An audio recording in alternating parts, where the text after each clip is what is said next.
Income tax officers police ఉన్నతాధికారులు తెలిసిన తర్వాత లెంపలేసుకొని డబ్బులు వాపసు ఇచ్చారు.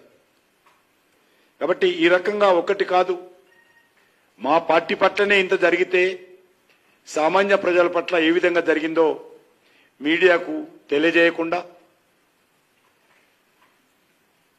వాళ్ళే ఫోన్ ట్యాపింగ్ చేయడము, వాళ్ళే బ్లాక్మెయిలింగ్ చేయడము, వాళ్ళే కోట్ల రూపాయలు వసూలు చేయడము, వారే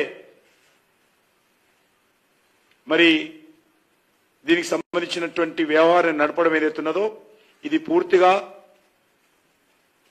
దీనికి ఎవరైనా బాధ్యత అంటే ఏకైక వ్యక్తి ముఖ్యమంత్రి గారు.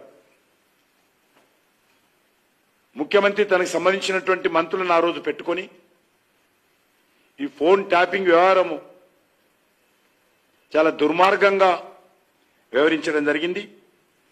దీనిపైన ఉన్నత స్థాయి దర్యాప్తు జరపాలి, న్యాయ విచారణ జరపాలని నేను ఈ సందర్భంగా డిమాండ్ చేస్తా ఉన్నాను.